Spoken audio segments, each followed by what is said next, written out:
Server कहूँ कि मालिको मौला कहूँ तुझे, बागे खलील का गुले ज़ेबा कहूँ तुझे, और मैं तो मालिक ही कहूँगा कि हो मालिक के हबीब। मैं तो मालिक ही कहूँगा कि हो मालिक के हबीब। शानी महबूबों महीब में नहीं मेरा तेरा, सरवर कहूँ कि मालिको मौला कहूँ तुझे, बागे खलील का गुले ज़ेबा कहूँ तुझे, गुलज़ारे कुदस का फुले रंगीन अदा कहूँ, दर्दमाने दर्द बुलबुल का शेदा कहूँ तुझे। आला हज़रत फाज़िल बेलवी रहमतुल्लाह ताला आप लिखते हैं कि तेरे तो बस ऐबे तराही से है बरी,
दो जहां पे साया है, उनको तो खुदा ने उनकी मर्जी से बनाया है।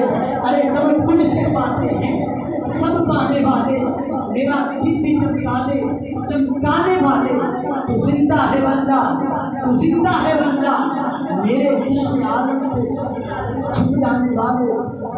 दुश्मन है दम में आना, नफ्स दुश्मन है दम में आना। कहाँ तुम देखे हैं चंद्राने वाले, जब हुस्न कौम का जलवा नुमा, अनवार का आलम क्या होगा। हर कोई फिदा है बिन देखे दीदार का आलम, हर कोई फिदा है बिन देखे दीदार का आलम क्या होगा। इंतजार की घड़ियाँ खत्म हुई, अब मैं इस्लाम किरदार हज़रत अल्लामा मौलाना